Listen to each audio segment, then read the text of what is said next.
माझी व्हरायटी ही 225 असून आज हा प्लॉट 32 दिवसाचा झालेला आहे।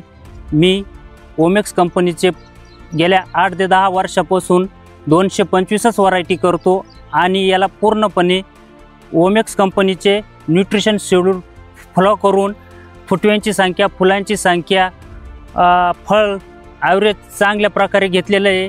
लोकांचा समज आहे की 225ला ॲव्हरेज भेटत नाही, वाढती खूप, पण मला आजपर्यंत तसं काही वाटलं नाही।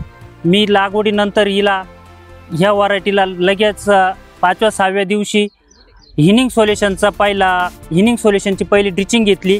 त्यानंतर वरून बायो-20 आणि झिंकचा स्प्रे घेतला, त्याच्यामुळे झाडाचा ग्रोथ सुधारला। आणि त्याच्यानंतर पुन्हा 10व्या-12व्या दिवशी अल्बर्ट सोल्युशन दिलं।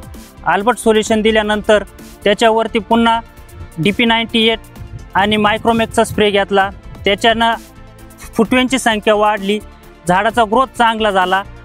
पुन्हा 10 ते 12 दिवसांनी झेराड सोल्युशन टाकले। झेराड सोल्युशनची ड्रिचिंग घेतल्यानंतर वरतून कॅल्मॅक्स गोल्ड आणि DP98चा वरतून स्प्रे घेत असतो, त्याच्यानं मला फुल सेटिंग चांगली भेटतीच।